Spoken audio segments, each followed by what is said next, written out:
evening, everybody, and welcome to Everything Vaguely Paranormal. I'm Shelley Pruitt, and my partners in the paranormal, I can't speak this evening apparently, Mr. Blake Smith and Mr. Ryan Roberts. Hi, gentlemen, how are you?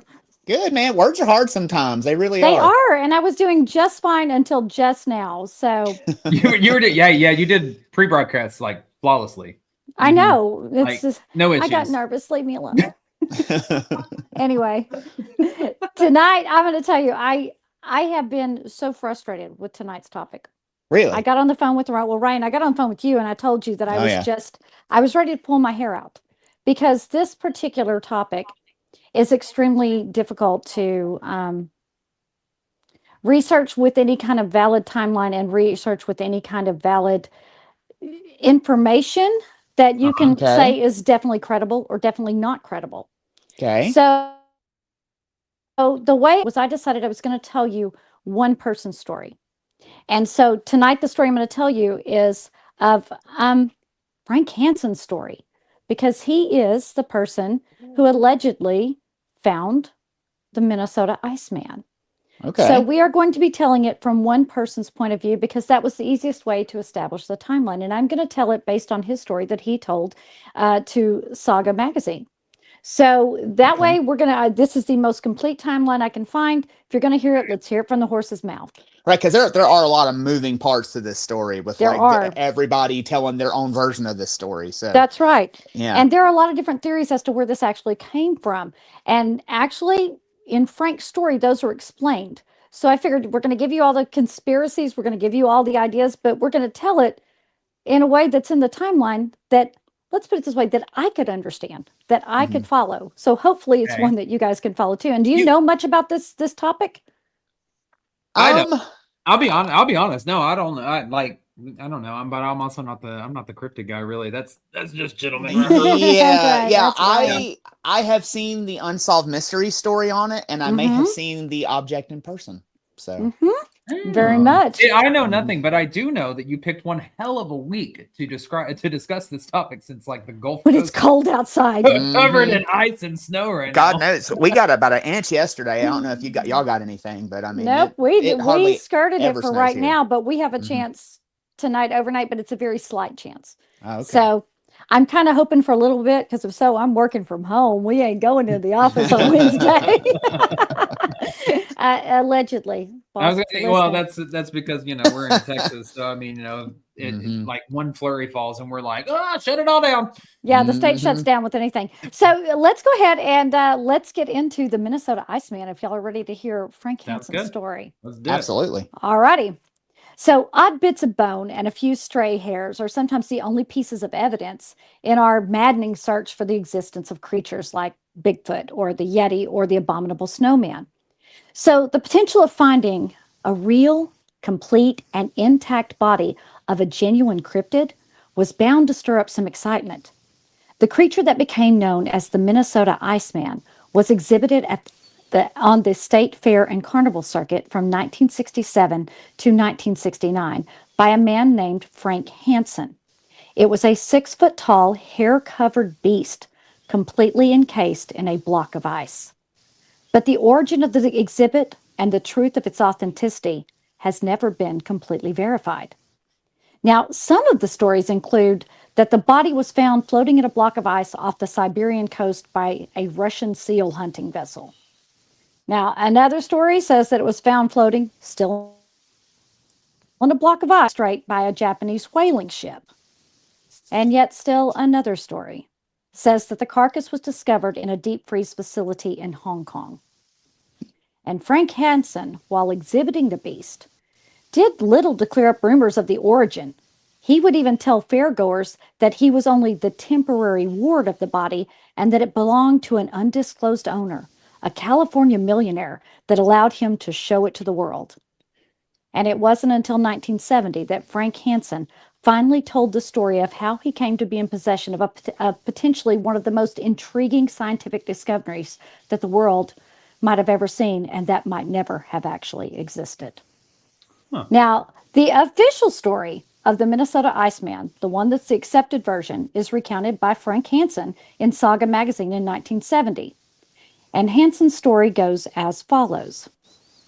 In 1960, Frank Hansen was an Air Force captain and a pilot assigned to the 343rd Fighter Group, and words are hard, in Duluth, Minnesota. Sorry, I'm stumbling a little bit. My apologies. I've got something coming back in my ear, so I apologize. He had 5 years left to serve before he could retire as a 20-year Air Force career officer. He was looking forward to a quiet life on a small farm somewhere in southern Minnesota. And during deer hunting season of that year, he and some military friends went on a hunting trip. They were staying in a small resort on the shores of the Whiteface Reservoir, and that's about 60 miles from Duluth. And the Whiteface Reservoir is an unorganized territory in St. Louis County, and it's part of the Superior National Forest chain. Now, the men planned to hunt in an area known as Little Whiteface River Wildlife Area.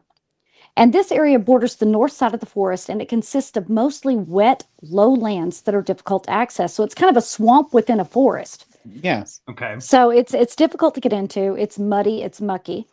And they're going in deer hunting season, which is normally about the time it starts getting cold and frigid and all kinds of good yucky crap like we're having in Texas right now. So the hunting party, they arrived early and they planned on getting a good night's sleep. And the hunt would begin at daybreak the next morning. The members of the hunting party were Frank Hansen, Lieutenant Roy Affed, Lieutenant Dave Allison, and Major Lou Surratt. Now, the next morning, the men left the cabin about 6 a.m. to begin what they hoped would be a very successful day of deer hunting. And so they did something that, most hunters don't do. The men decided to split up. Now, that's not smart because you can actually get in each other's, line of fire. But they decided they'd just split up. And Frank headed towards a narrow neck of the swamp. He had hunted there before and thought it to be one of the best locations for deer. So Frank found a spot on his hillside. Go ahead. So is Frank by himself, or he's like they split up in pairs? They all split up individually. No, they all split up. Okay. Split up. Okay, so Normally, deer individuals hunters running are kind around. of, Okay, gotcha. they'll be within, visual of each other, or they'll be together in a blind or something like that. But no, I don't they trust all anybody decided, that much. New. uh-uh, No. uh-uh. If Well, that we would- does play a factor. If we went on a hunting Okay. trip, the three of us, which never would happen, I'll just be honest. No, 'cause- I'm an inside cat. Hell no. When Ryan be like, we need to split up. The fuck we do? No. The fuck we No, do? I don't like outside. I'd be like, y'all go ahead and split up. I'm splitting up back to the damn cabin. I'll see you there. I'll stay in the deer blind. I'll see you later. Yeah, I bet you would. Anyway, so Frank, he found his spot on the hillside overlooking a pine-crested thicket, and he settled in and he waited. And he waited. And he waited. And after 2 hours of being perched motionless, he was ready to move. But just then, he saw a flutter at the edge of the swamp. Frank raised his 8mm Mauser and clicked the safety off. His pulse was racing, but he stayed perfectly still.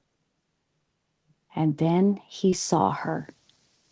A large doe, partially obscured by a cedar tree, was staring right at him. He steadied his gun and he lined up the target. And suddenly he heard a shot echo from the other side of the swamp.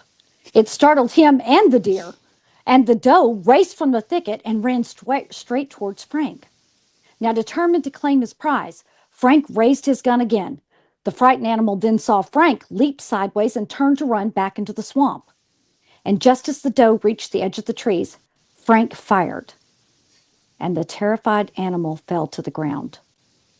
Frank bolted his rifle, loading another bullet. He was determined to get off another shot. But before he could, the deer struggled back to her feet and ran into the heavy brush and disappeared from sight. Well, Frank scrambled to his feet and he hurried towards the tree line. He scanned the ground and he saw large spots of blood. So following the blood trail, he ventured deeper into the dense forest. He kept thinking that the animal would be just around the next bend in the trail. But it wasn't. And after searching for over an hour, he realized that he'd never be able to drag the animal out of the forest even if he could find it. So he decided that he needed to retrace his steps and get out of the swampy area. So it took him a minute to get his bearings, but once he got his bearings, he started out. But not everything looked exactly the same, but he was certain he was going the right way.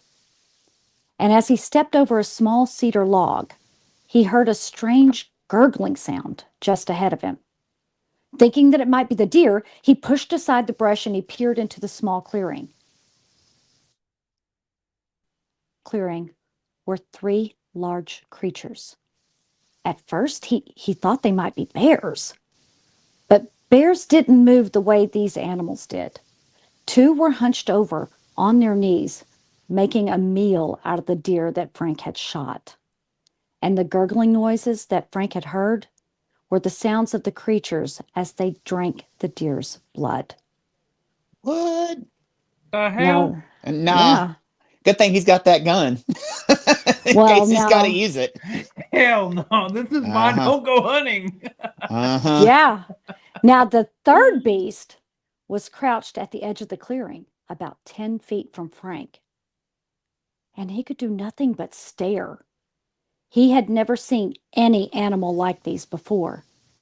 Then, the creature nearest to Frank spotted him. And it sprang up and let out a huge, strange, screeching sound. It raised its arms above its head and charged at Frank. And without thinking, he raised his rifle and fired the chambered round, and the bullet hit the beast. It went into the creature's eye and sent it spinning down onto the frozen ground. The two other beasts scattered into the forest. Terrified, they ran, and Frank ran too. Blind with fear, he crashed through the brush and the mud, tripping on the debris of the forest floor, and he ran until he fell to the ground exhausted. And he was lost. As Frank lay on the frozen ground, panting and terrified, he passed out. Now, this wouldn't be when I'd be thinking it's time for a nap. No, Like, no, That's you just me. came across Nah. some vampiric bears in the middle of the Whatever the hell clearing. they I mean, were. like, Whatever they were. Yeah. But he shot one of them and sent it, sprawling onto the ground, and then he just ran. Well, whenever Frank came to, he pulled himself to his feet and he fired 3 shots into the air. Now, that's a signal for a hunter in distress. So he listened. But hearing nothing, he fired 3 more shots. And still nothing. He knew he couldn't wait to be found, so he started walking. What's funny, Blake? No, then I'm just sitting here thinking in my head, you said that's a signal for a hunter in distress. I'm just going to wait till we get to like Indiana State Sanatorium and just, I don't know, just be like, pow, pow. Sorry, a random thought that go through my head. Continue your story. All righty. So finally, he did hear a voice calling out, and he followed the sound, and he emerged from the woods into a hunting camp. And he told the hunters that he had gotten lost, but he never mentioned the creatures. And one of the hunters said that he had remembered seeing the truck that Frank had brought, and he offered him a ride back. Oh, Frank was grateful. So the other hunter took Frank back to his truck, and back in the parking area, Frank's friends were waiting for him. And they teased him about getting lost and natured ribbing, but he never told them what happened in the woods. But as the days passed, Frank became obsessed with trying to figure out what happened. What was that thing in the woods? Right. I mean, was it a gorilla? Was it a man dressed up as a prank? I mean, it looked like a man, except it was covered in hair. And oh God, had he committed murder? Or had he just imagined the whole thing? Your Honor, he ungood when he should have bunged. And I don't know. Not ungood when he should have bunged. Damn, right?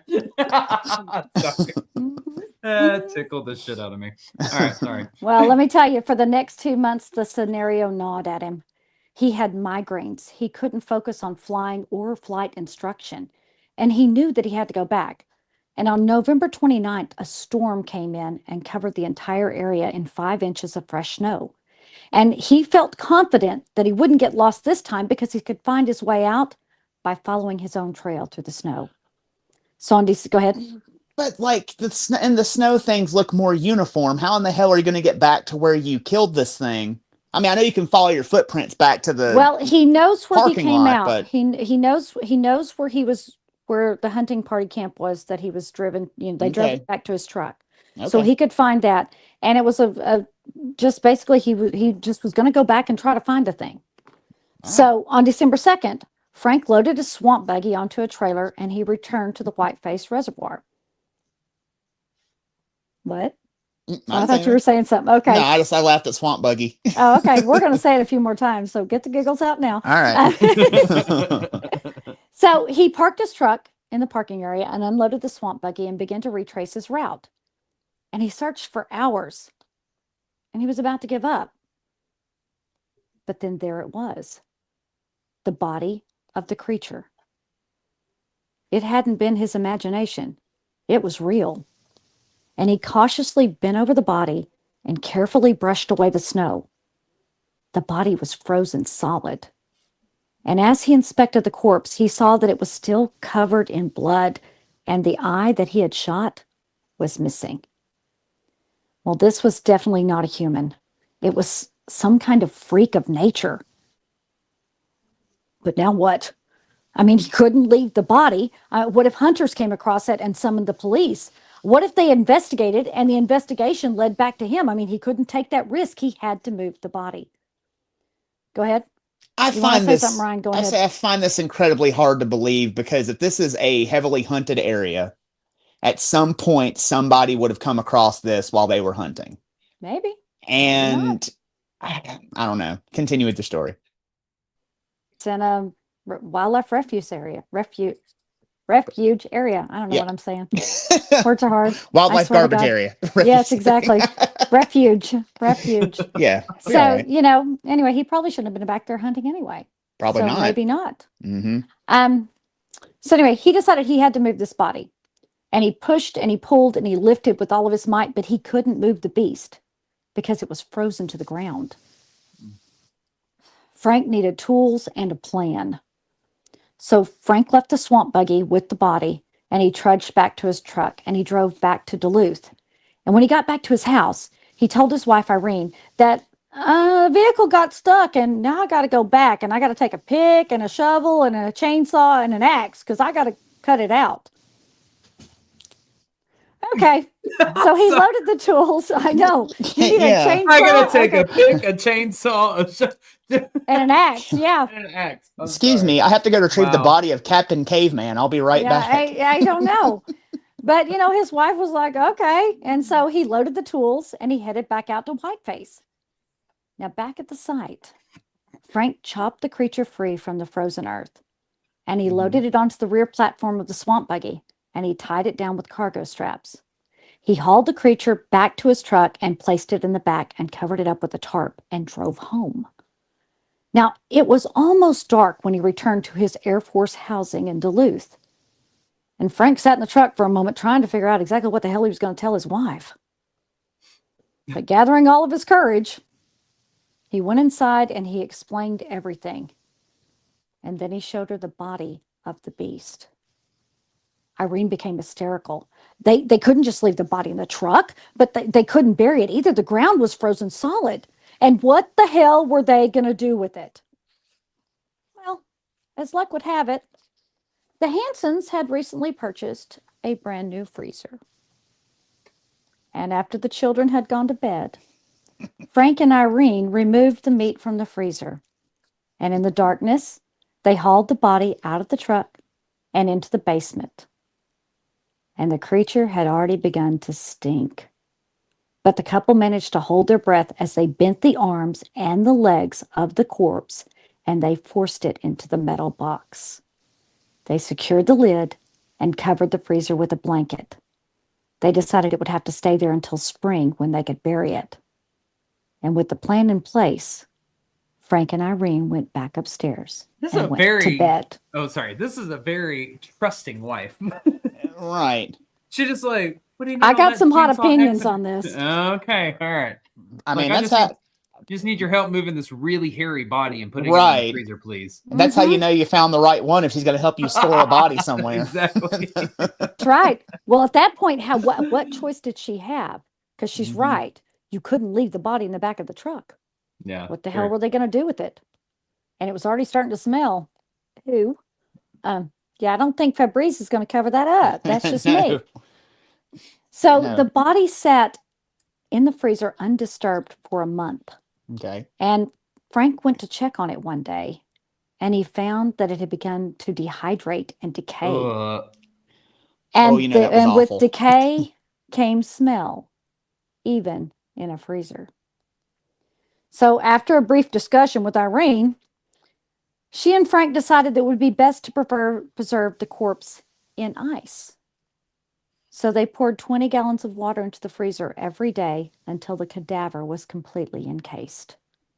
And while this seemed to be the perfect plan, when the spring arrived, Frank couldn't figure out how to thaw the body so he could transport it somewhere and bury it. So he continued to delay the burial until he retired, and the family purchased a farm near Rolling Stone, Minnesota. And now they had to move the freezer. So it's been in there for 5 years. Oh boy. Okay, but at the same time, you can't figure out how to thaw it. Unplug the fucking freezer. Right.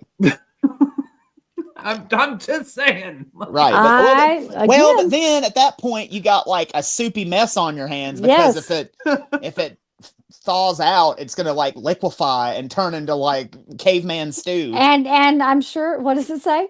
They didn't think that one through very well. I'm telling you, Frank makes a lot of plans, but Frank's plans are not always well thought through. Okay. Frank might be a you're moron. You're gonna see this with Frank. I don't know. Frank might be a little okay. So now they bought this farm, and now they have to move, and they have to move this freezer. So Frank realized he couldn't risk hiring a moving company to transport the freezer with a body. So he rented a truck and he moved all the furniture himself. And he had friends come over to help him move the locked, meat-packed freezer out of the basement into the truck, back into the basement of the new house. And one of them said, "What you got in here, Frank, a body?" Why is it locked, Frank? Why is your freezer got a lock? Would you hide? Would you hide in here? We ain't gonna steal your Frank's, your steaks, Frank. I can't believe these friends, not one of them went, "What the hell you got in here, man? Why's you got a lock on your freezer?" But they didn't. But the amount of time it took to move the body and transport it took 7 hours. And during that time, the top layer of ice had begun to melt. Uh-oh. But luckily, once the freezer was plugged back in, Frank was able to quickly refreeze anything that had melted. His friends are just carrying it and getting covered in juices. It's like, well, it smells like 12 kinds of ass in this thing. Yeah. But see, now Frank was paranoid about the body, thawing out. So he bought a generator for the new house so that they would never be without power. And now he was sure that the beast would never be discovered. Okay. All right. Yeah. Yeah, exactly. So he trying to. Somebody gonna end up saying something. I've seen this true crime case before. Right. It's how it happens. Somebody always squeals. You got to get rid of the witnesses too. That's right. Mm-hmm. That's very interesting. You say something like that because here we go. In November of 1965, Frank Hansen finally retired from the Air Force. And with time on his hands, he began to do some reading and came across some articles about the abominable snowman. And the more he read, the more certain he became that the thing in his freezer was one of those elusive beasts. And then he made a few discreet inquiries about the statute of limitations on murder in the state of Minnesota, and he learned that there was no time limit. And even though he was pretty sure the creature was not human, he decided it should stay hidden in the freezer for just a little while longer. See, that's in the days of the library where you had to go to the library and find out. You can't just Google it. And if you Google it, they're going to catch you if you're Googling that sort of stuff. So, could you imagine just being like, "Oh, I was curious if you have any law books in this library.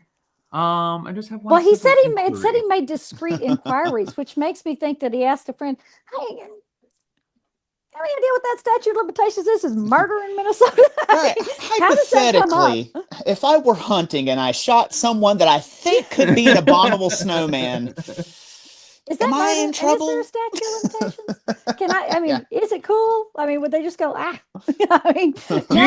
She's sitting there like, "Sir, this is a library. This is a Wendy's." It's a Wendy's. You can pick up your fries at the next window. So a little over a year later, Frank met a veteran showman. Now, this is a very shady character. I could not find what this person's name was anywhere. And every time he's referenced, he is described as a shady character. But in Frank's story, he describes him as a veteran showman. So this veteran showman saw how bored Frank was with civilian life, and the showman suggested that Frank exhibit a rare old John Deere tractor that he had acquired because it had been on loan to the Smithsonian. And now it had been returned to him, and he had been exhibiting it on a limited basis. And he wanted Frank to take it on the state fair circuit. I So mean, it wouldn't. how did they talk about how they met at all? Like, does he just say this guy just showed Nothing. up? It's just the shady character that shows up. Shady Okay. character, everybody else. Because a lot of people think that this is bullshit. Okay. All right. So he wanted Frank to take her on the state fair circuit to exhibit it. And it wouldn't be much money, but it would keep Frank busy. Mm-hmm. So Frank liked the offer. But he had another idea. He asked the showman if something like, say, the body of a hairy creature that resembled a prehistoric man would make a good attraction. Now this showman's like, huh? The showman assured him that it would, and raising an eyebrow, he asked, Frank, where exactly would you get something like that? Well, thinking quickly, Frank replied, oh, I would have a model made. And with that, Frank Henson accepted the job and was now a carnival exhibitor of tractors. But Frank had bigger things in mind. He consulted his attorney, and I never could find the name of his attorney either. But he consulted the name of his attorney. He consulted his attorney. I'm going to get this line right one way or another. The law firm of Dewey, Cheatham, and Howe. Yeah, he consulted them. Yeah. Sorry. Let me give Blake a moment to recover. I'm sorry, but somebody just posted, would you be interested in a hairy man? What? Yes, I would. What? No, you weren't asking me. That was just. No, that was just commentary from the commenter, Shelley. No, sorry. I'm not asking you. My apologies. We know you would. So he consulted his attorney concerning the legalities of putting the creature he killed in the woods on display. Now, the lawyer thought Frank had lost his mind, and he didn't believe a word of Frank's story. But Frank told the lawyer that he could prove it. So the pair headed to Hanson's farm, and Frank showed him what was in the freezer. And the attorney was stunned and possibly a little worried about being in the basement alone with a dude who had a body in a freezer. And he said, and now you're an accomplice to murder, so you're going to help me. Well, the lawyer quickly advised Frank that he could possibly get into legal trouble by displaying the body. And there could be a murder charge if the creature was determined to be human. And there were also laws about transporting dead bodies. But this is how Shelley traps you and I, Ryan. Come look what I have in the freezer real quick. We're like, what are you doing? So trusting. Congratulations. Omerta to the grave, baby, to the grave. Yours or mine, I don't care which comes first, right? So anyway, so the lawyer tells him all this, that, you could get in trouble. And so then Frank pressed him, he says, but what if I displayed it as an example? Well, the lawyer thought for a moment and said, you have the original body, and the authorities are going to be after it because this thing is the scientific find of the century. However, it might be possible to create a model, as you suggested, and as long as you maintain a record of the model's construction, but you can show the real creature instead. And if the officials pressure you, it's a small matter to produce photos of the model taken during different phases of its fabrication. Oh, now Frank liked the lawyer's idea, but he came up with an even better one. He would exhibit only the model for the first year so the carnies would believe it was a bogus sideshow exhibit, and then he'd swap in the real one when no one was paying attention. Yes, Frank had yet another plan. Did this lawyer work for the mob or something? I don't know. He's like, in case the authorities pressure you, here's what you could do. Make sure you bring your receipts. Exactly. You could take a picture of a model as you're building it. Exactly. So this lawyer, I don't know what he was. Granted, I think he knew that Frank was going to figure out a way to show this one way or another. So I Right. think he was trying to do his best to keep his client out of the clink. Mm-hmm. So in January of 1967, Frank approached Bud Westmore, the head of the makeup effects for Universal Studios in Hollywood, and he brought him his sketches. Now, Bud informed him that a model like that could cost up to $20,000 and that he didn't have time to produce the creature, but he wouldn't mind producing technical support if Frank needed it. Well, Frank was not happy with that, so Frank then consulted with Howard Bell. Excuse me, Howard Ball, I mispronounced that. I actually typed it wrong. Anyway, Howard was an independent artist who had created life-size exhibits for the La Brea tar pits. And Howard Ball took the job and he created the model. And Frank also consulted with John Chambers from Fox, who told him that there was a small wax studio in Los Angeles that could implant the hair according to Hansen's exact specifications. And FYI, if you didn't know, John Chambers is the master makeup artist accused of creating the Bigfoot suit for the Patterson-Gimlin film, which was filmed on October 20th of 1967. Oh, Interesting. okay. So he Interesting. consulted the man who was alleged to, if that Patterson Gimlin film is a hoax, that he's the man who is alleged to have created the suit. So Oh, all right. Chambers made the introduction, and Frank hired Pete and Betty Carroll to implant each individual hair on the model using very tiny needles. What? Blake's laughing. What? Just put up that picture of the Patterson Gimlin photo. We had a comment said, "Yep, there's my ex." All right, nothing to do with the episode. The comments are killing me tonight. Keep going. All right, good. I love it. I'm going to go back and read them later. So finally, Frank's model was complete. Well, almost. It just needed a few more realistic touches to make it look like the thing in Frank's freezer. So Frank decided he would do all that fine detail work himself rather than spend any more money. So Frank and a friend from Pasadena, California, and I could not find the name of the friend. Okay, I was just about to ask. Of course. Okay. All right. The friend is not named. So Frank and a friend from Pasadena, California added bloody eyes, blood-soaked hair, and made the arm appear broken. And Frank rented a freezer because his was still occupied and encased the model in ice. And now it was ready for its grand debut on the West Coast. The exhibit debuted on May 3rd of 1967 in a carnival show called What Is It?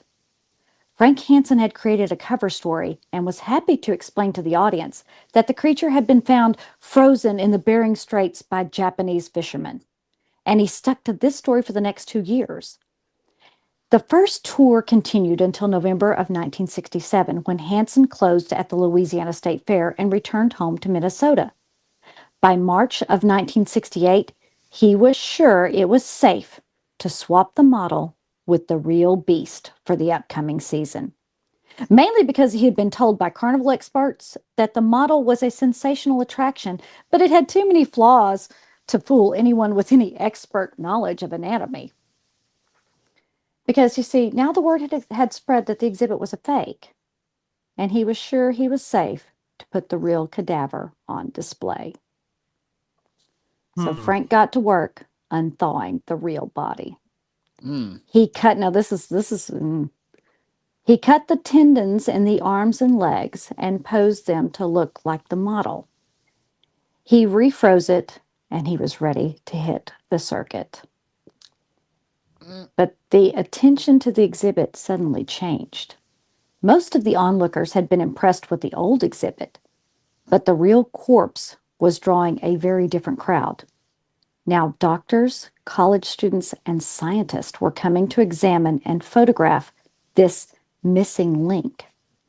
And at the Oklahoma State Fair, a prominent surgeon visited the exhibit 9 times, bringing in different colleagues with him each time. At the Kansas Fair, a country pathologist was so intrigued that he sent his associates to see the display. Now, Hansen was touting the exhibit as the real thing, but he maintained his cover of it being found in the icy waters by fishermen. And then he added another detail. Now, not only in the icy waters by Japanese fishermen. The creature was actually owned by a California millionaire who had allowed Hansen to tour the exhibit. And the rumors of who the millionaire might be intrigued the public. The most popular guess about who the millionaire was Jimmy Stewart. What? No, I want you to take my Iceman across the country. It's like, what? Why Jimmy Stewart? I have no idea. I could not find it. That is that one detail that I found, and it was repeated, and I was just like, yeah, why would they think Jimmy Stewart was a California millionaire that owned a dude encased in ice? This fucking story, man. Yeah. Damn. Well, I'm gonna tell you, Frank encouraged this speculation because it took ownership off his shoulders. And this creature was drawing a lot of attention. But Frank was still able to keep the reality quiet, and he maintained that it was just a carnival exhibit. But that was about to change. Mm-hmm.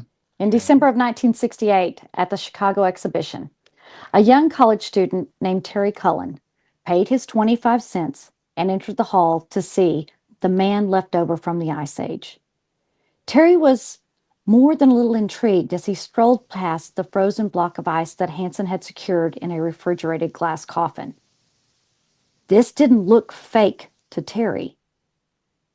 This looked like a real something. Terry Cullen tried to get some of the mainstream academics interested in what he had found, but they weren't really interested in what was considered a gaffe. But Terry was sure. There was too much detail for this to be a fake.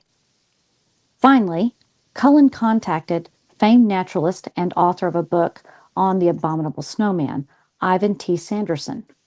Sanderson had founded the Society for the Investigation of the Unexplained, and he was interested in seeing the frozen creature for himself. And as luck would have it, when Terry Cullen contacted Sanderson, the author had a visitor staying at his house, Dr. Bernard Hovelmans. And Hovelmans was a respected cryptozoologist and the author of the book On the Track of Unknown Animals. And after listening to Terry Cullen's information about the strange creature, the two men immediately traveled to see exactly what Frank Hansen had put on exhibit. The two men paid their 25 cents and entered the room with the frozen relic. They looked as closely as they could through the frosty glass, and they agreed with Terry.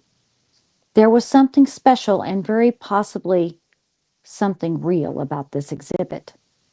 So Sanderson and Hovelman contacted Frank and requested the beast closer. Frank agreed. You slightly glitched there. You requested permission. Is that what you said? I'm sorry. Yeah. They contacted Frank and requested permission to study the beast closer. Okay. And Frank agreed. But it would be a terrible mistake. They were allowed to examine the corpse, but only through the glass and ice. Hovelmans and Sanderson spent 3 days examining the creature in Hansen's trailer. Quoting from the Journal of the Society for Investigation of the Unexplained, I'm going to quote what they put, of April 1975, the two men described the creature as, the corpse was that of an adult male with large hands and feet. Its skin was covered with dark brown hair that for the most part was 3 to 4 inches long. The creature had been shot through one eye and it had a gaping wound and a fracture to the left arm. In places where the ice had melted, the two investigators could smell putrefaction, leading them to believe that the body was authentic, and they could hardly believe what they saw. And that's a quote from the journal. That's a pretty keen nose, too, to be able to smell that through all that ice. Well, no, he said that what did you say, Shelley? That there was a... there was some the ice had melted.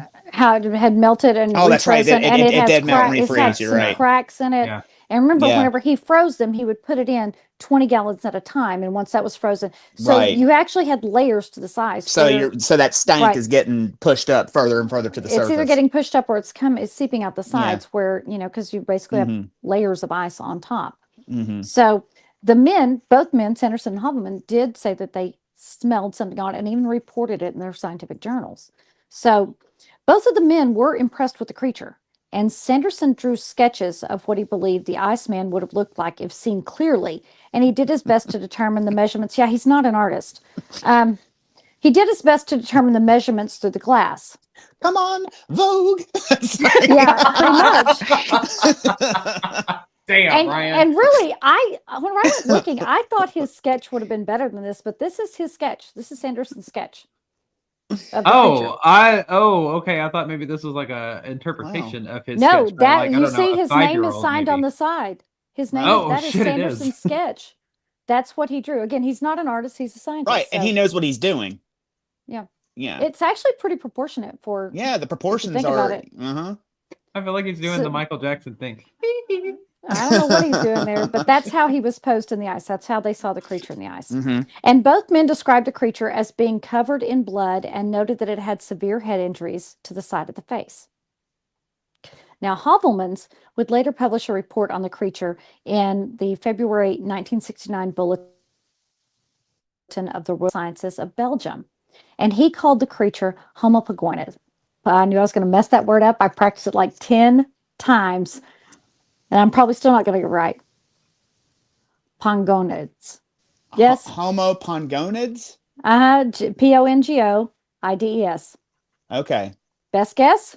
All right. I was going to say, if it's in a Homo pangonids is what I was thinking. No, IDES, pangonids. Okay. I even listened to it and I practiced it. I knew I was going to screw it up once I got to it. So there you go. It's Latin, so I was going to screw those up every now and then. So it was Hovelmans who gave it that name. And he stated in his writing, the long search for the rumored live ape-man or missing link has at last been successful. So Hovelmans goes all in and says, this is the missing link. This is the link between humans and apes. He goes all in. It's the gonads. Mm-hmm. That's the Pangonids, Homo pangonids. I think I got it that time. Now, Sanderson wrote his own article for Argosy magazine, published in 1969, and Sanderson stated that one look was actually enough to convince us that this was, from our point of view at least, the genuine article. This was no phony Chinese trick or artwork. If nothing else confirmed this, the appalling stench of rotted flesh exuding from a point in the insulation of the coffin certainly did. Ugh. So I'm sorry, put that picture back up if you don't mind. The picture, that's the Argosy magazine cover with the pictures. Right. The second one is the creature in the ice, and then the third one is a imagining of Sanderson's original sketch that a different artist had drawn.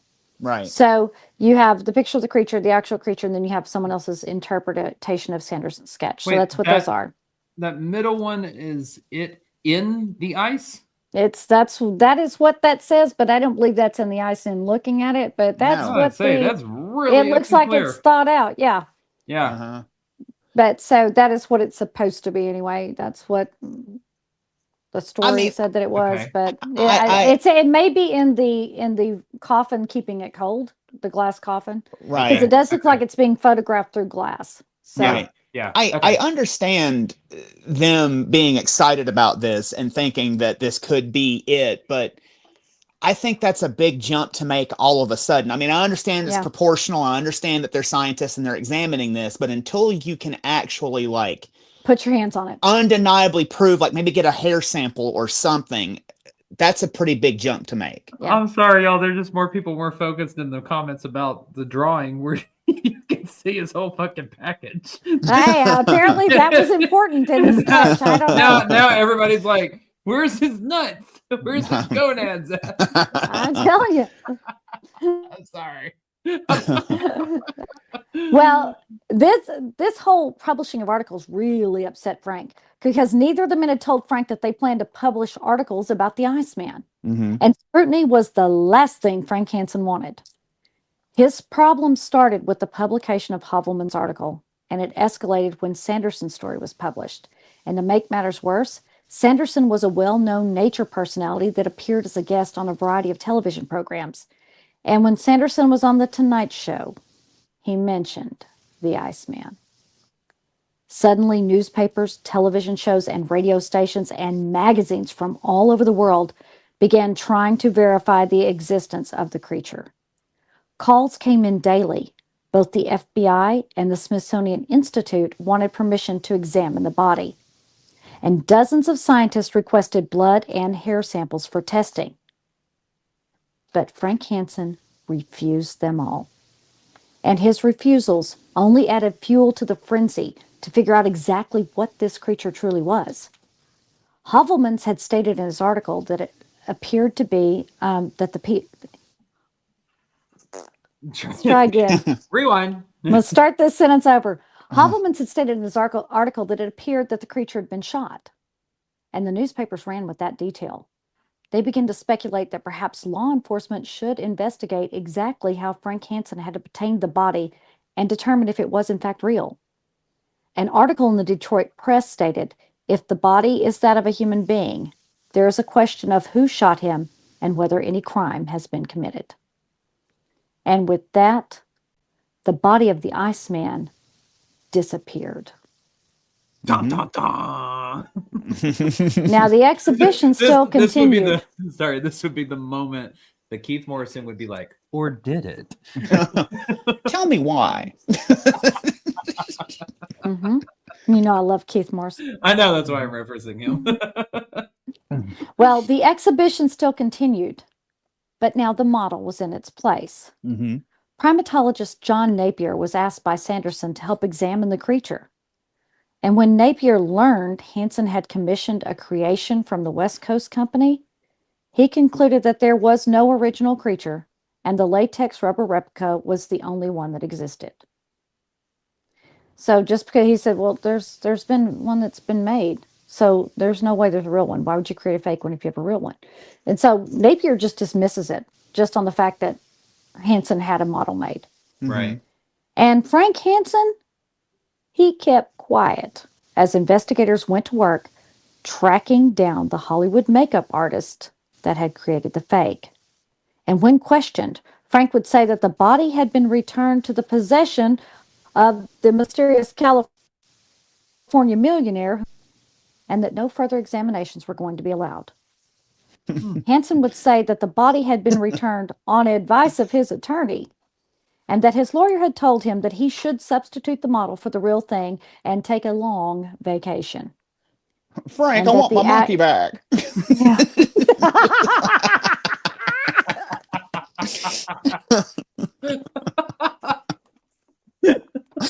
If you get me laughing, we ain't never going to get through this.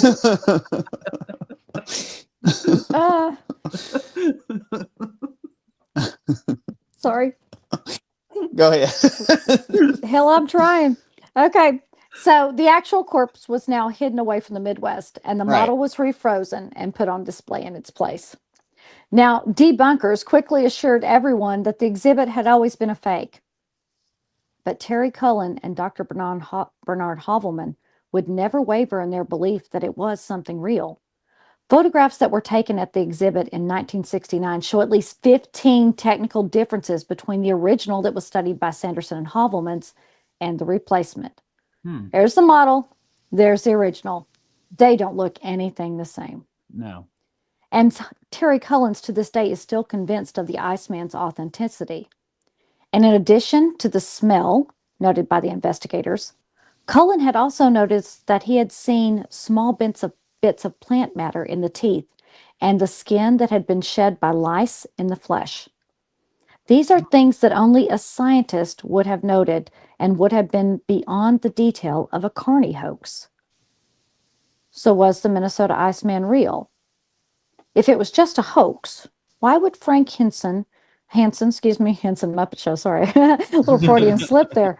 Why would Frank Hansen create such an elaborate and damning story? Was it for money? Most likely not. 25 cents a peek in 1967 and 1969. He wasn't making much. His chance to cash in would have been if he actually sold the body. But he never did. Frank seemed more worried about criminal charges that would threaten his Air Force retirement checks. So the question remains, where's the original body? According to Frank, in 1970, he was asked under what circumstances would he consider disclosing the location of the body and allowing the specimen to be scientifically evaluated. His answer? most likely carefully crafted by this mysterious lawyer, was, I would have to be assured complete amnesty for any possible violation of federal or state laws for the murder of the creature, if it was indeed deemed to be human, or for transporting and exhibiting a corpse. So that was his reply. I mean, he's not wrong. Yeah, I was gonna say yeah. Yeah, which makes me think there probably was a real lawyer there, because that kind of sounds very lawyery to me. So right. So what became of his request, whether or not it was granted, is unknown. But the real body, if there was a real body, as so many investigators insisted, has never been seen again. The fake body, the model Frank Hansen had created by Hollywood, continued to turn up at state fairs and traveling carnivals, and it was still showing up as late as 1983. But after 1983, the model vanished too, along with Frank Hansen. Now, many years later, the model suddenly reappeared and was on display in Minnesota, where it remained until Frank Hansen's death in 2003, when it disappeared again. In 2013, the carcass allegedly resurfaced. It was auctioned on eBay, and the seller claimed to have purchased it from a man who purchased it from Frank Hansen's family after his death. The lucky winners of the eBay auction were Steve and Veronica Boosty, the owners of the Museum of the Weird in Austin, Texas. But for now, if you want to see the Minnesota Iceman, you're going to have to take a trip to Austin, Texas, to the Museum of the Weird and hear the stories and take a good long look. So humans have always been fascinated with our own evolution. How did we get here? Did we evolve, or were we simply created? The constant battle back and forth between science and faith intrigues us.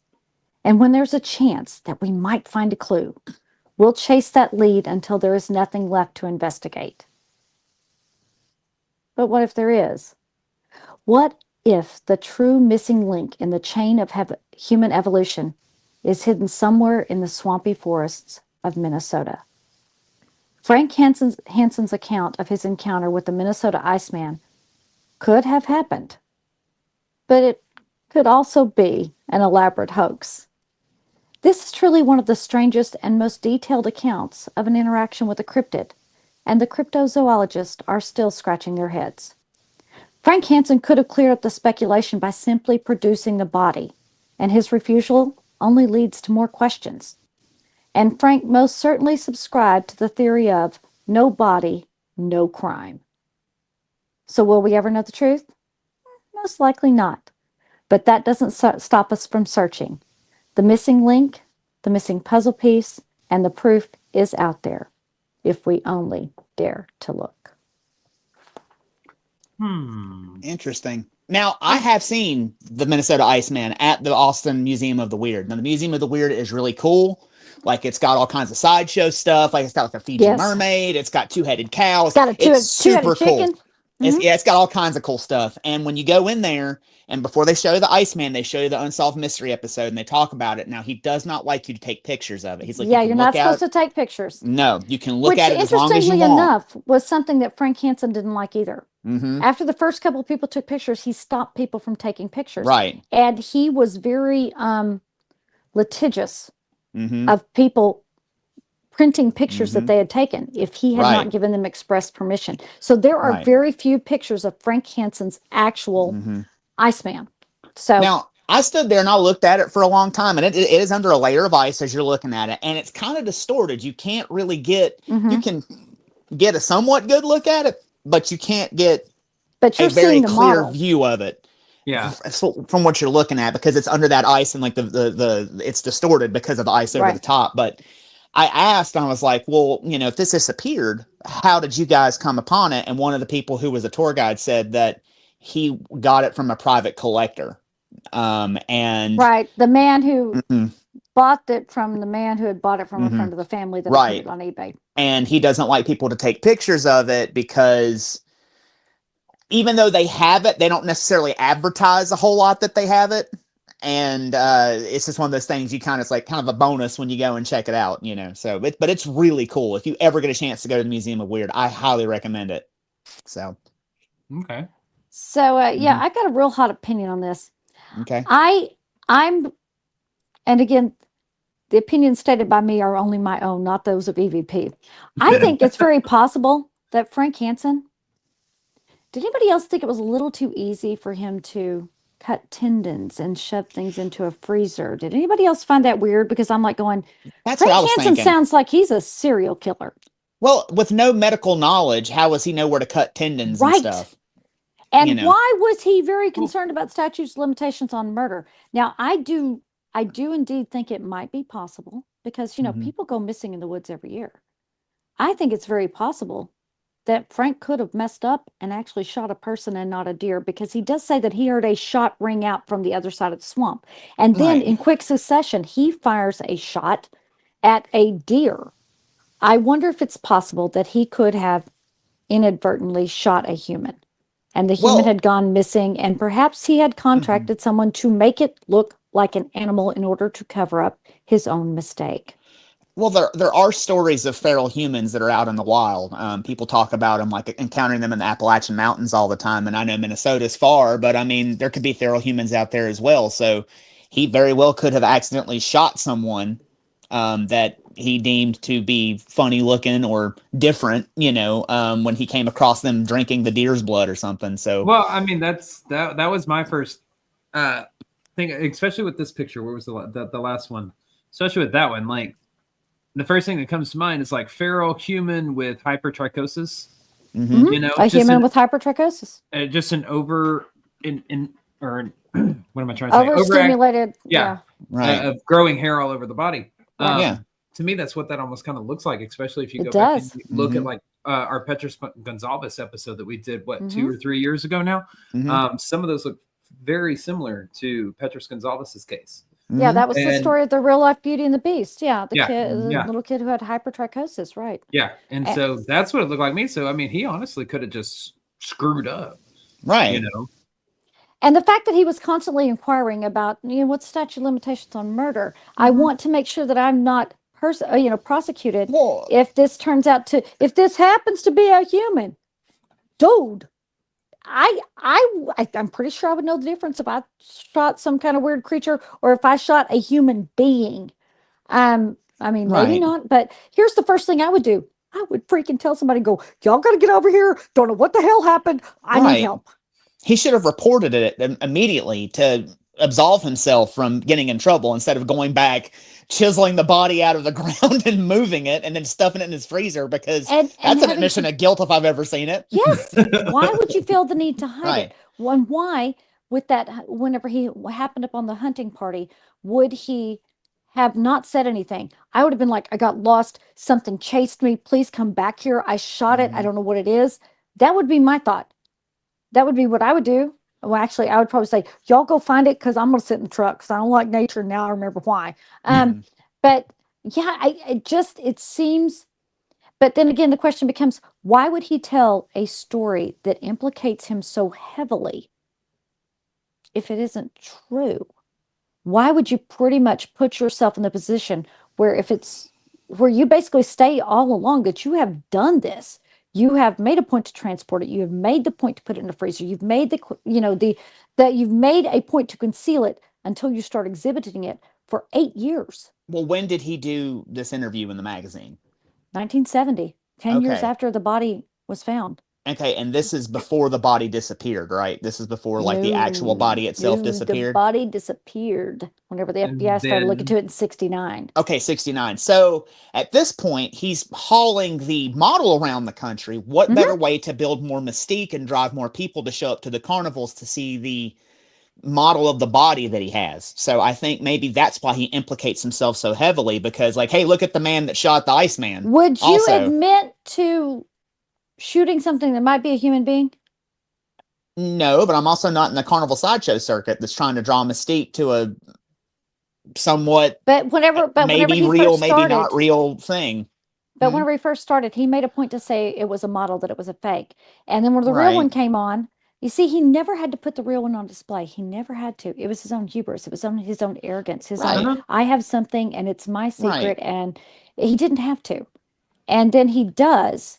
And he's still saying it's a fake. Right, which leads me to believe that the whole story is not legit because, I mean, you have something that is a model that you are touting as the actual genuine article, and you are, yeah, why would you need to switch it out with the real thing Ego. if you, yes, like, so I think that maybe he's just, I mean, it's one of those things to build mystique around a sideshow attraction to get people to come out and take a look at it.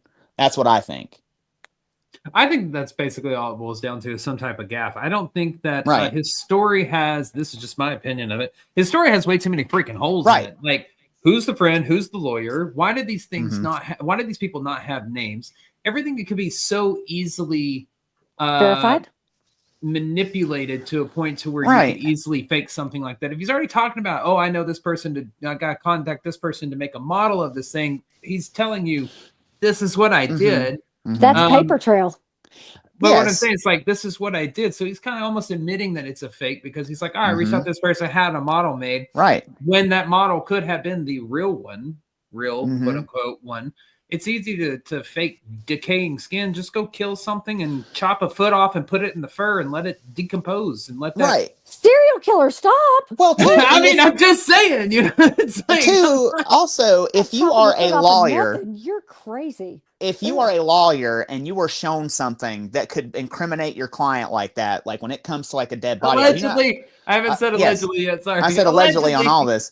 Are you not required by law to make a report? I know there's not patient client. I know there's lawyer client privilege, but Nope. if The only you are time you're shown required to something report it, that nope. incriminating, The only time you're required to report it is if the event is undeniably about to happen and someone is about to be harmed. okay. There Well, are if they plenty of find out, lawyers who defend people who they Right. know have Right. committed a crime. but they aren't lawyer-client blatantly privilege. shown the evidence of a crime. He was taken to his basement, shown the evidence of the crime. If this is all legit, and he did not report it to anybody or say that He's not or say required anything to. to anyone. He's not I mean, required but to. after the fact, I mean, but could he get disbarred? Maybe that's why he doesn't want his name out there. No, because he's required by law to keep the confidence of his client. The only time they have to Yes. say something, listen, the only time they have to say is if they cannot allow someone else to be injured. That's when they are allowed to break that confidentiality. Otherwise, whatever you say to your lawyer is between you and your lawyer, and it goes to the grave. It's omerta. It's to the grave, baby. Well, the Iceman was injured though. The Iceman was dead. Yes, And from the injury. lawyer could, but allegedly, but if it wasn't really a human, that would, I mean, think about it. If it was a creature, that would be like running Right. over a dog, killing a rabbit. Right. Then you go into the whole, did the creature have certain, Well, the human lawyer- rights? Wait a minute. but- Did it have human rights? Because you don't have to report. If it's like a rabbit, I mean, now he Right. has to determine it's a human. Because if it's not a Right. human, is it really a crime? You could kill an animal. Blake's Right. gonna go get popcorn. Yes, He's right. laughing But at something. but the lawyer doesn't know that it's not a human, because to him it looks He human doesn't like. believe it though. No, he doesn't believe it. But if he's giving him legal advice on what to do with this person or whatever the hell it He's allowed to answer his was. client's questions, yes. Yes, but what I'm saying is like if it is deemed to be a person and he knows about But it. it hasn't been deemed to be a person. I understand that, but what I'm saying is, but if it is and he knows about it, could he not get disbarred? No. Okay. Because it hasn't been deemed a person. Legal experts weigh in on this. You can't what if on this. You can't what if on this. It was never deemed to be a person. Therefore, if it's like an animal, he's not required to report an animal death. There is no intentional cruelty, as far as the lawyer can tell, and there is no one that's in immediate or imminent harm or danger. But they don't know if it's and the FBI was interested enough to be like, this could possibly be a person. This could be a murder we have on our hands. The FBI wasn't involved whenever he was asking these questions to his lawyers, No, and even then, the lawyer cannot break the not at that point. But as time goes on and more evidence comes out about this, doesn't matter. Your lawyer is your lawyer. Okay. Your lawyer, not the FBI's lawyer, not the Iceman. Go hire his own damn lawyer. Get up out of that box and go hire your lawyer. This one was Frank's lawyer. Okay. And his lawyer is supposed to defend him. I want the legal experts to weigh in on the in the You comments go look on that this, shit up. I'm curious. I mean, I'm not saying yes or no. I'm just curious if he could. Ryan's saying Shelley's wrong. Handle repercussions. It's okay. Ryan's bound to be wrong every now and then too. It'll be fine. And you shut your fat mouth over there, Mr. Popcorn Man. You notice Blake is staying very conspicuously quiet. Right. We hadn't got into it in a while. No. What say you, Blake? Come on, you want some of this? Over here. Some damn good popcorn over here. No, I don't want any of that. No, I don't want the smoke. I don't want the smoke. Hell no. I'm good. I don't need the smoke. Because I would have to say that I would have to side with Shelley on all that. Okay. I mean, that's cool. I'm curious. That's why I'm asking the question. I'm not saying yes or no. I'm just asking. Whenever you go into the what ifs, that's where you get into a problem.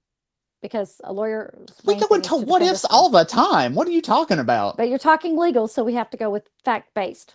Okay.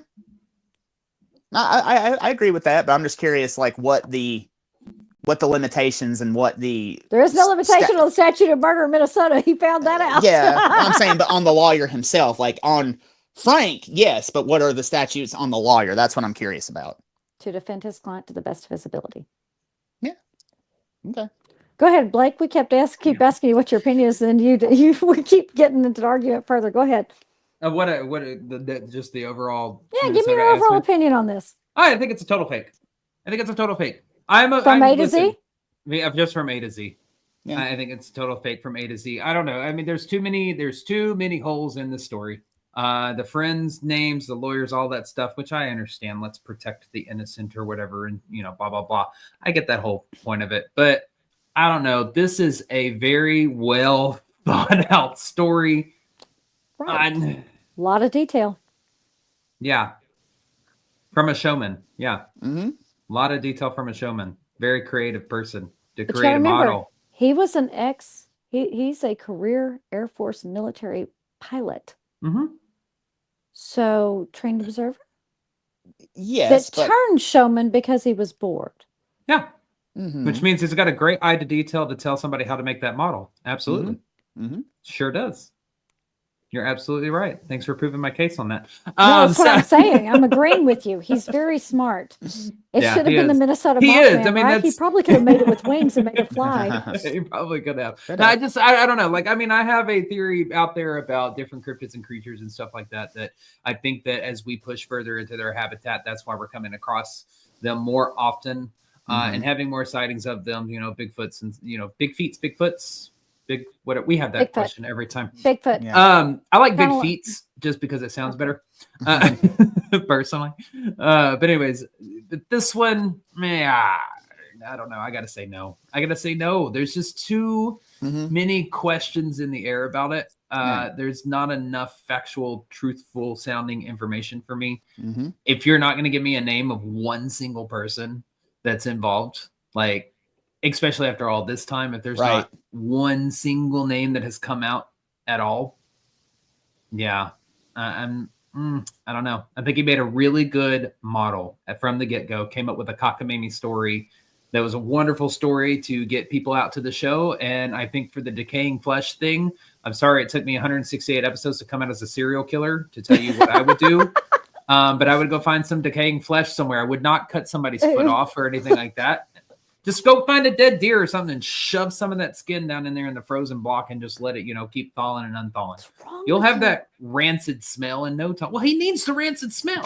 You know what smells pretty rancid? Potatoes when they're rotten. Oh God, yes. That's true. Why you gotta go with maiming and killing animals? You weirdo. I said go find a dead animal already somewhere. Look, just you're making my vein in my throat come out. Right. Blake just shoves a deer in his freezer. Look, I have a Wendigo in here. Come check it out. Exactly. Don't you see the horns? Yeah. And the other thing is like with the tendons and everything like that. Like, I mean, I'm no doctor, but I mean, if I wanted to chop a body up, which I don't allegedly. No, if I allegedly wanted to chop a body up, which I don't, let me change where I put the word allegedly. Yeah, I was going to say your allegedly placement is poor. Mm-hmm. I know where some tendons are at and everything like that. I mean, I know where to snip some shit. There's a tendon like right there. I could snip some shit to I would fit have no something idea in what a a box. tendon even looked like. No, I assume though, since he's a hunter, he probably has dressed a deer or something. So maybe it's well, maybe and he I can also recognize did, that. But I also Good did a point. deep dive on the Black Dahlia, so I had to go through her entire whatever it is, Yeah. corporectomy. Yeah. Yes. Mhm. Very good for remembering that word. Oh yeah. Yeah. I mean, I think the same thing too. I think it's a fake. I think that, being a showman and working the sideshow circuit is all about spinning a yarn and trying to get interest in whatever it is that you're selling. And I think that's exactly what happened here. I think that he is just trying to get that interest so more people come out and give him more money. Because maybe he might not be making a lot of money at the time. I mean, I'm sure like you have thousands of people come through today and drop a quarter in your bucket. I mean, that adds up after a while. So he's just trying to get more people to come out and see his model that he has frozen in a block of ice. Yeah. Maybe so. Mm-hmm. And what did Jimmy Stewart say about the body? Frank, I want my monkey back.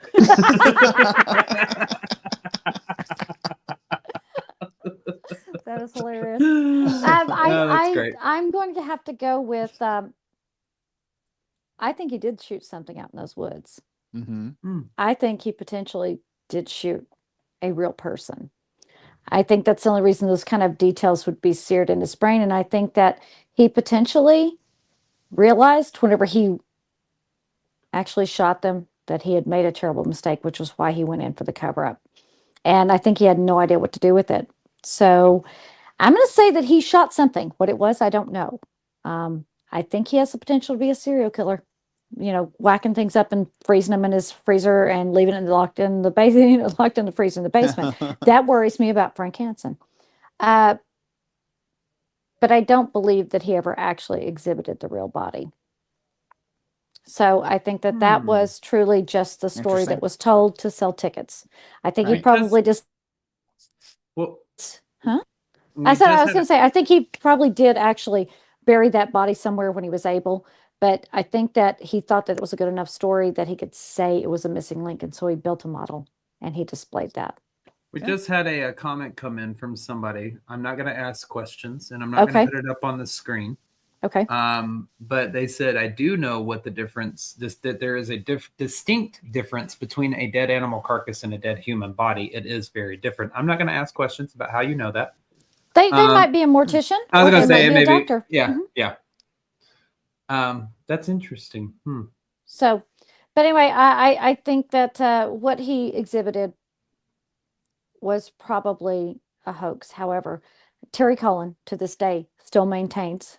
He was just at a Paracon last year where he gave a talk on the Minnesota Iceman, and he is still 100% convinced that what he saw was real, that it was not a model, that it was not a fake. He's seen it up close. He's seen the original up close. I haven't. Mm-hmm. So I'm going to go with he saw something that he believed. And I think old Frank Hansen, I think he's mobbed up in a serial killer. Anyway, so. But that doesn't answer if you thought it would. Never mind. I'm not going to go there. I think he shot something, and I think that he displayed a model. So I think what was displayed was a hoax. Okay. So. You think there was something real? Okay. Gotcha. Yeah, I think that there was nothing real that ever got exhibited. I think he did have to probably, if you're asking me, I think that after a certain amount of time, whatever he displayed in that ice broke down the makeup, broke down the latex, so it deteriorated. I think he had to have a second model made. So I think he never displayed anything real. I think he displayed two separate models. So, but the story is fantastic. So anyway, what Jimmy Stewart want? His monkey back. Yeah. So with that, Blake, why don't you tell them everything they need to know? I don't know why that cracked me up so much. I don't know why I did either. All right. So don't forget that After Dark seasons 1, 2, and 3 are currently streaming on Paraflix Paranormal Plus. We're about to start filming season 4 pretty soon. So make sure you head over there and what the hell was that? Sorry. I think Shelly was drinking something. Sorry. I was so thirsty. I gulped. My apologies. Anyways, head over to Paraflix Paranormal Plus on Amazon Fire, Roku TV, Apple TV, iOS, and Google Play. And for you audio listeners, you can use the link in your show notes, or everybody can go to our Facebook page Wednesday morning to sign up. Click on the Linktree link that you will see, and you will find that Paraflix link inside there. Make sure to use our code AfterDark25 for 25% off your annual subscription. That Linktree link is also going to include our Patreon page, which is the fastest and easiest way to directly help support the show. For just $5 a month, you're going to unlock over 400 Patreon exclusive videos, which is content you're not going to see anywhere else. Your support from this goes directly to the show and helps us keep bringing you these ghostly adventures and weird cryptid episodes week after week. And best of all, that price is never going to change. With your subscription, you are going to get access to our pre and post broadcast shows, which is the 30 minutes before and the 30 minutes after each live episodes where we dive even further, have heated debates. I talked about a topic. I'm not going to tell you what it is. Y'all going to go figure it out. I talked about a topic tonight I am fascinated by over on the pre-broadcast, so go check it out. We also have our never before seen investigation footage over there as well.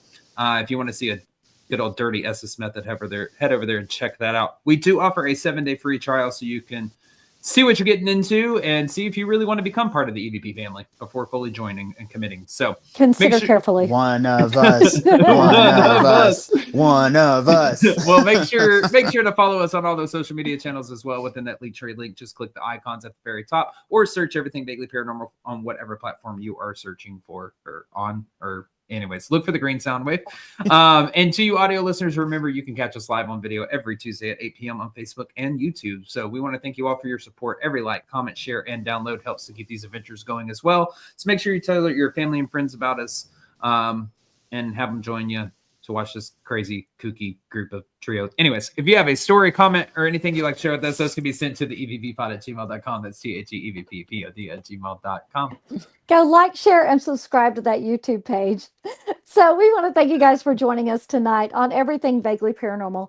I'm Shelley Pruitt, my partners in the paranormal, Mr. Blake Smith and Mr. Ryan Roberts. Thank you for being here. And as always, we will see you next Tuesday. Bye-bye. Bye, y'all. Did you have a stroke? What? I did. Me?